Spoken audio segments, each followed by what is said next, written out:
เขียดโดย ข้าวแกงเขียดบ่สิใช้เบิ่งดูให้แม่มุกให้ป้าลุงเพิ่นเบิ่งดู เป็นนี่ได้ลูกเบิ่งหาขออนุญาตเด้อเนาะ เป็นแบบนี้นะเฮ้ยเจ็บบ่ เป็นเลยเนาะ เวลาบายสิเจ็บ แค่ บ่ อันนี้ล่ะ แต่มันก็บ่ได้แข็งเลยล่ะ บ่ บ่ได้แข็งนะ มันรอบเก่าบ่มัน โด เป็นบาย แล้วเก่า แต่มันคันบ่นะ โดย มันเป็นอาการอะไรลูกปวด มันยัวให้เก่าบ่ กลางคืนว่าเพิ่นสิมาคัน แบบปวดคันๆ แบบกลางเว้นสินี่พ่ออยู่บ่ โดย โอ้กลางคืนนี่อากาศเย็นไหนมันจะขึ้นเนาะ โดย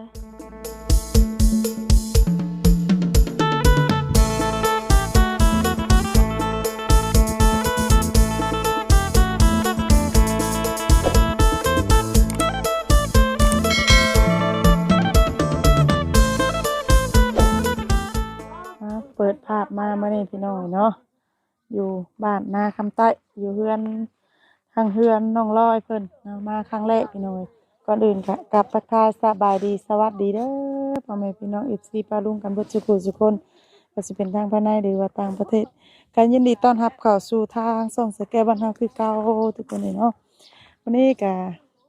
ได้มาเยี่ยมมายามทางน้องลอยเนาะเป็นจังไงกะ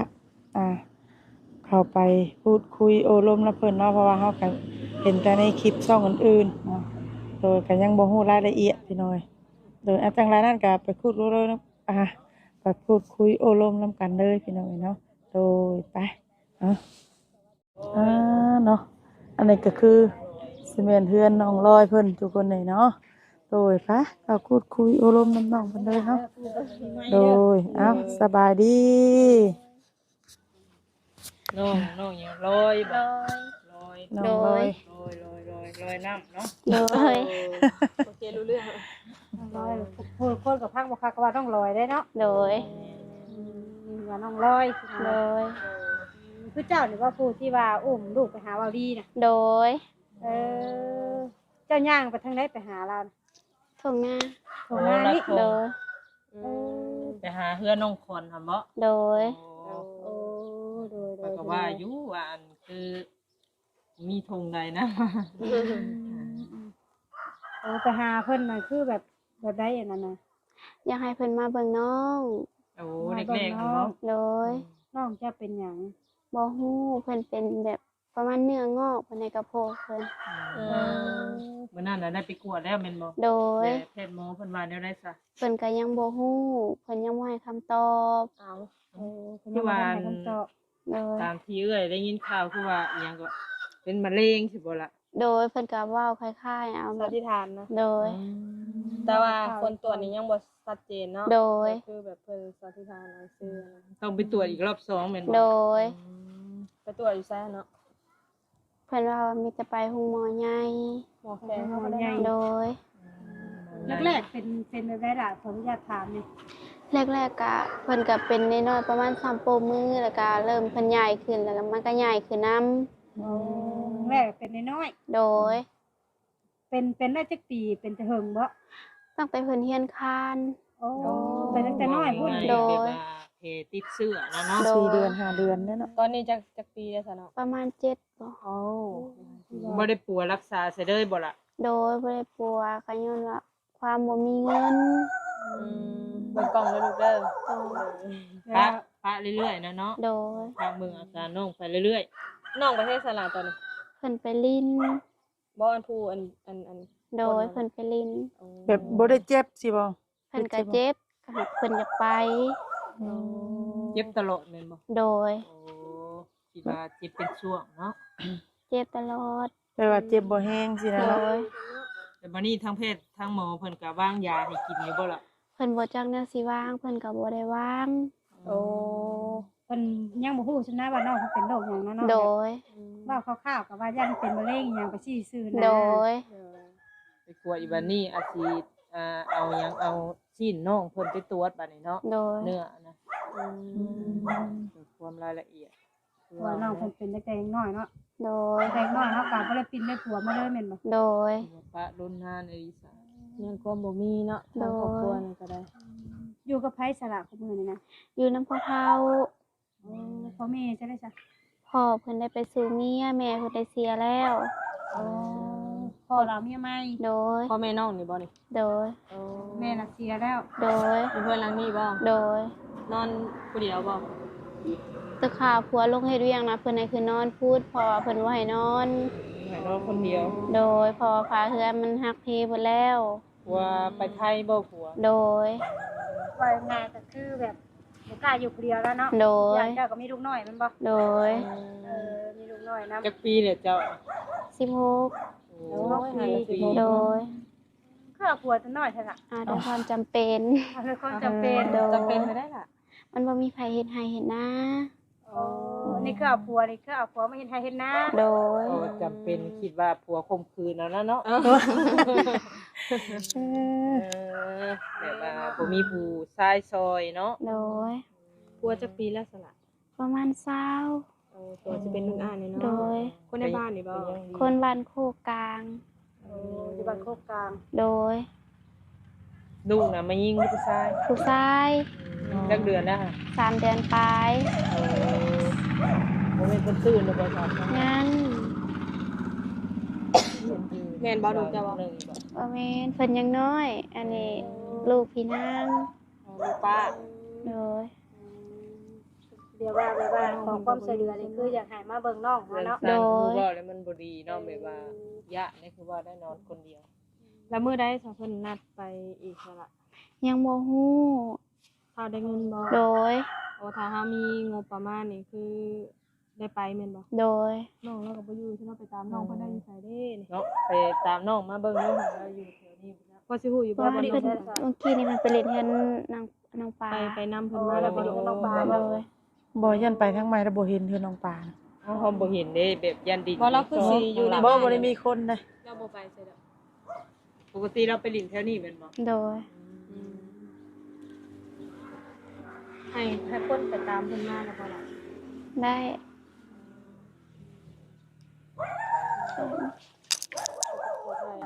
น้องเพิ่นก็มาแล้วสบายดี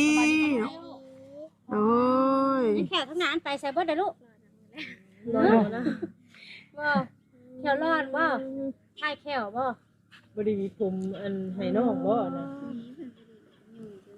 ไปดินเป็นยุงคือเก่า มาใส่ผ้าแท้นี่ ยังหน้าคือเป็นตุ่มเป็นนั่นน่ะ แล้วมันนางพี่บ่ลูกเป็น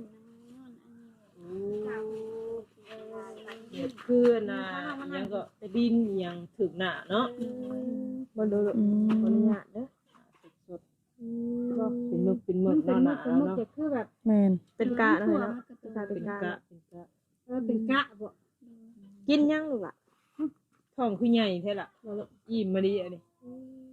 เรากินอิ่มเด้ เป็นกะเนาะหน้าเนาะนี่คือแบบว่าง่ายก็คือแบบ น้องผู้น้อยบ่น้อยชุดท้องเจ้าน่ะบ่เรียก อ่า เอื้อยจะได้มีอยู่บ่ มีกับเพิ่นเป็นใบ เอ้า บ่แม่นผู้นั้นบ่ โดย เอ้ยกกบ่ผู้เป็นไว้ โดย จะมีพี่น้องนำกันจักคนลูก 5 คน มีกันหาคน โดย ตอนนี้ยังเหลืออยู่จักคนค่ะ ยังเหลือ5 เหลือ เฮ็ หา ด ค ไป น จักอันน่ะ โดย บ่ล่ะ กินยังลูก อ้าปากโซฮาอลูก ยู่ หล่าบ่นี่ โดย กินยังมาน่ะตำหุ่งบ่ส้มมะขามบ่ แกงเขียด ให้เบิ่งเนาะ แกงเขียด โดย ข้าวแกงเขียดบ่ เดี๋ยวใช้เบิ่งดูให้แม่มกให้ป้าลุงเพิ่นเบิ่งดูก่อน เป็นนี่ได้ลูกเบิ่งหาเบิ่งหา ขอเนี่ยเด้อเนาะ เอ้ยเป็นแบบนี้เนาะเฮ้ยเจ็บบ่ เป็นเลยเนาะ เวลา สบายสิเจ็บบ่ แค่อันนี้ล่ะ แต่มันก็บ่ได้แข็งนี่ล่ะ บ่ บ่ได้แข็งนะ มันรอบเก่าบ่มัน โด เป็นบาย ด แล้วเก่า แต่มันคันบ่นะ โดย กดเอาเด้อลูกเด้อจะอย่ากล่าวเด้อเดี๋ยวแผลสิติดเสื้อ เจ็บบ่ตอนนี้ฮะ ให้เทื่อบัดมือเฮาไปบายแบบทิ้งซกโป้งหรือบายแบบ แบบย่างจงเลยอันนี้เนาะ โด เรา ย ไปอันนั้นเด้อ บ่แปลว่าคันกินปลาแดกนี่คันขึ้นน้ำมาจังเนาะ โดย อย่าให้น้องกินพิษบ่ล่ะ ปลาแดกเพิ่นบ่ได้กินแล้วเดี๋ยวนี้งดเพิ่นแล้วเพราะว่าทางบ่าวเตียงเพิ่นบ่ให้กิน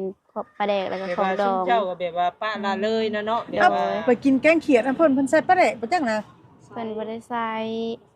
โดย โอ้เพิ่นฮู้อยู่เนาะ เป็นอะไรอีล่ะชื่อหยังเจ้านะลูกดี ซื้อลี่ น้องลีน้อง โดย น้องลอยน้องลี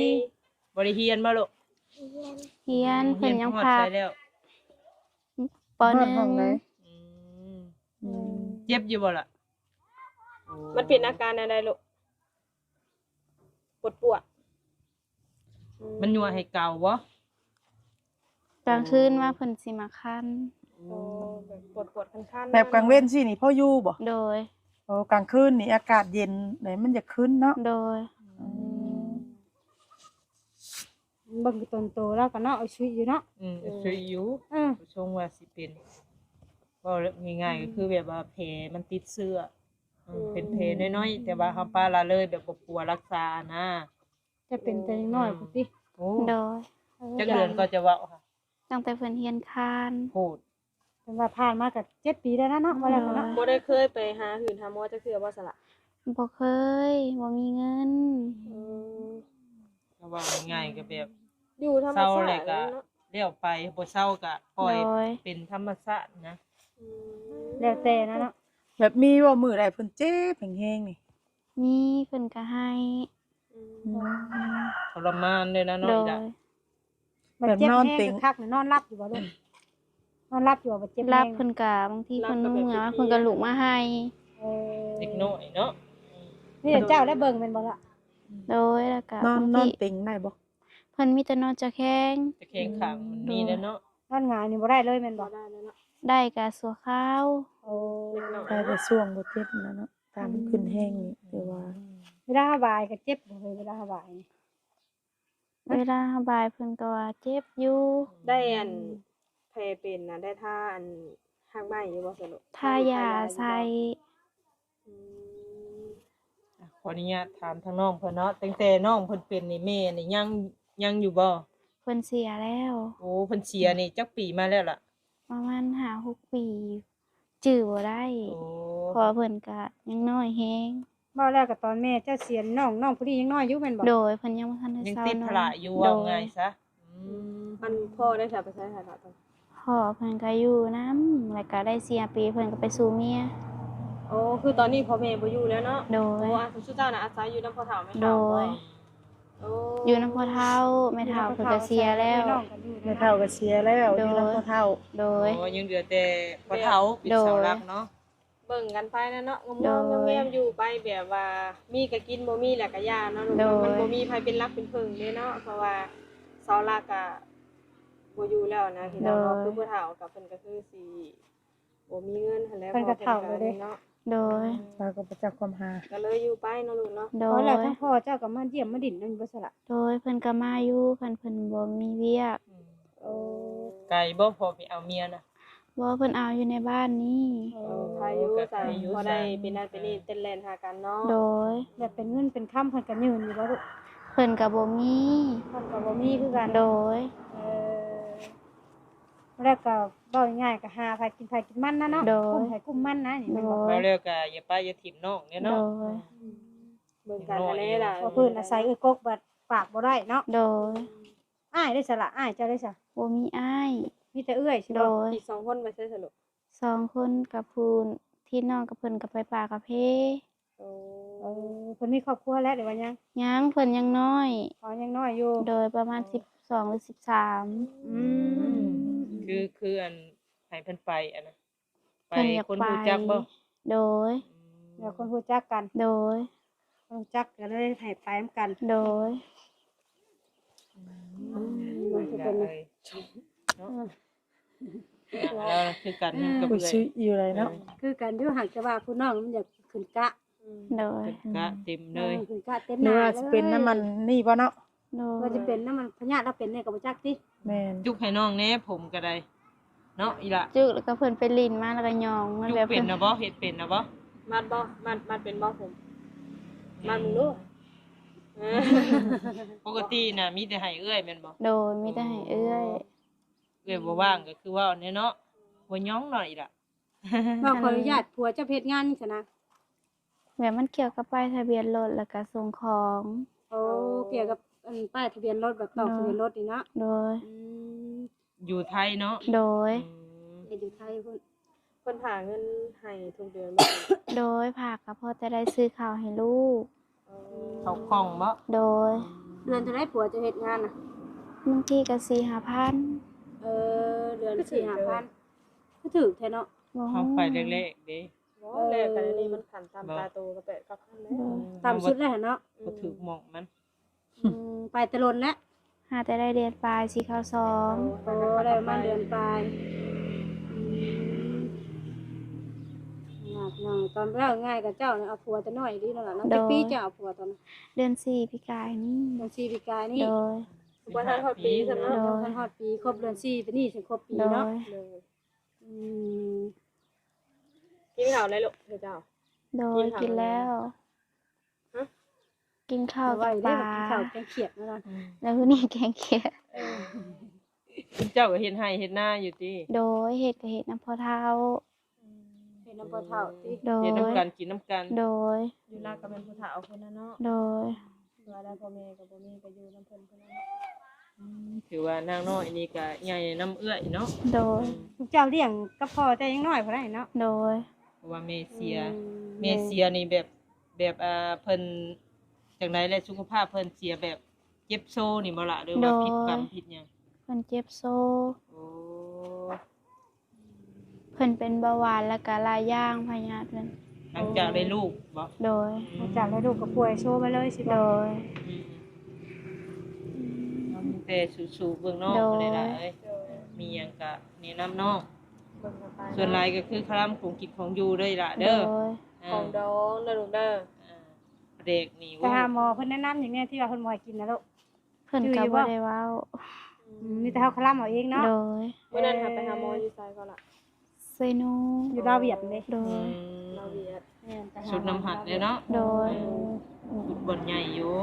เราก็โอเคแล้วคลินิกเนาะคลินิก โดย แต่ว่ายังบ่ฮู้เนาะ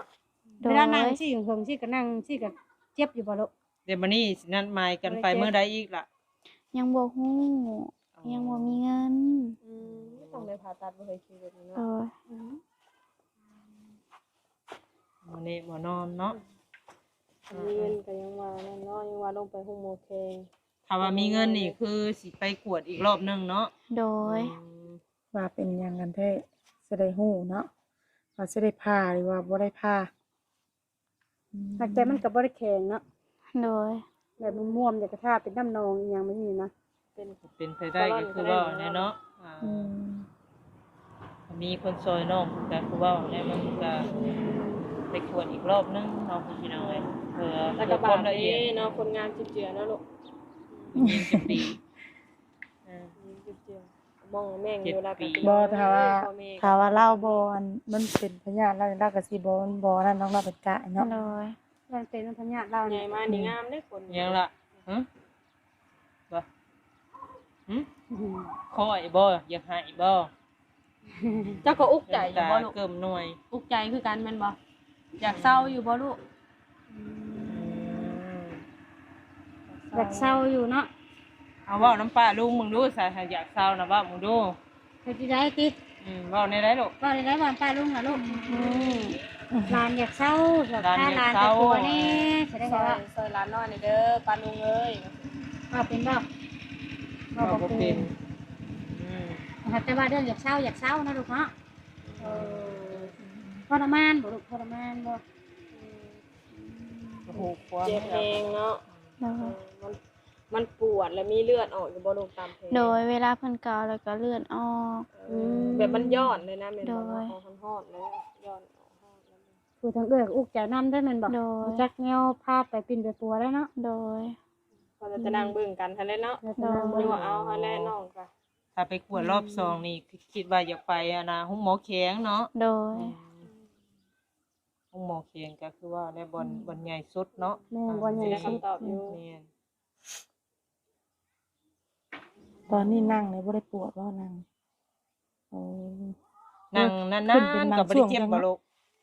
เวลาเจ้าเจ็บที่สุดนี่จะเป็นช่วงตอนเว้นหรือตอนคืนลูก โอ้กลางคืนประมาณจักโมง เพิ่นบ่ฮู้ 7-8ได้บ่ ว่าง่ายกับช่วงเวลากลางคืนอากาศเย็นๆนั่นนะกลางคืนเวลาเจ้าเจ็บเจ้าลุกขึ้นมาให้แม่นบ่บ่ได้ให้ บางทีมันก็ให้บางทีมันก็บ่ได้ให้ นอนต่อ โดย อดแมันบ่ พยายามนอนต่อนะ อดเอานะลูกเนาะ อดเอาเลยเห็นว่าเฮ็ดจังซั่นเนาะการเจ็บเป็นบ่มีไฟซอยกันได้ดอกมีแต่ว่า ช่วยเบิ่งช่วยเป็นกำลังใจนั่นแหละ เออ มีแต่เจ้าโตเจ้าได้สู้ๆเด้อลูกเด้อเฮ็ดไปได้สู้ๆโซ่สองนิ้วเบิ่งเด้อค่ะ เจ้า สู้ๆเก่งๆต้องตัวเจ้าต้องสู้ๆเด้อลูกเด้อ เข้มแข็ง เพราะว่าเอื้อยเจ้าก็ช่วยเจ้าบ่ได้มีแต่ช่วยเบิ่งช่วยให้กำลังใจเด้อมีแต่ตัวเจ้าน่ะสู้ๆเด้อเด้อโอเค ถ้ามีบุญวาสนาก็เพื่อว่ามีผู้รักผู้ใหญ่เบิ่งเห็นเนาะเพิ่นอาจจะได้ปิ่นปัวเพราะหลายคนเพิ่นก็ปัวมาหลายเคสแล้วพี่น้องเอ้ย ครับมีกับหลายเคสอยู่ที่เซาเนาะ คันเดือกับภาวนาอยากให้เจ้าก็ได้รับการช่วยเหลือปิ่นปัวให้เนาะเพราะว่าเราก็กำลังแบบลืมตาเบิ่งโลกนะพี่น้องเนาะเด็กน้อยกำลังแบบว่าวัย ยังบ่ แบบ จักหยัง กำลั เนาะ งลิ้นกำลังแบบว่าเปิดโลกเนาะ โดย ว่าเด็กน้อ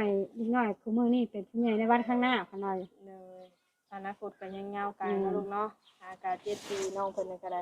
เกิดมาสมบูรณ์แบบเบิดทุกอย่างเนาะบัดมาเสียแบบเป็นยำพยาธิประจำตัวเนาะ ทีแรกมันเป็นน่ะมันเป็นอะไรล่ะทีแรกมันเป็น ก็มันขึ้นตุ่มซัมพุรีโปมือ จุดน้อยๆแบบคล้ายๆคือฝีนี่บ่ล่ะ โดย โอ้ตุ่มผีมันจุนนะเนาะแล้วเจ้าเอามือบ่งมือหยังบ่ บอกเคยมีแต่ปาไว้ แต่มันแตกเองมัน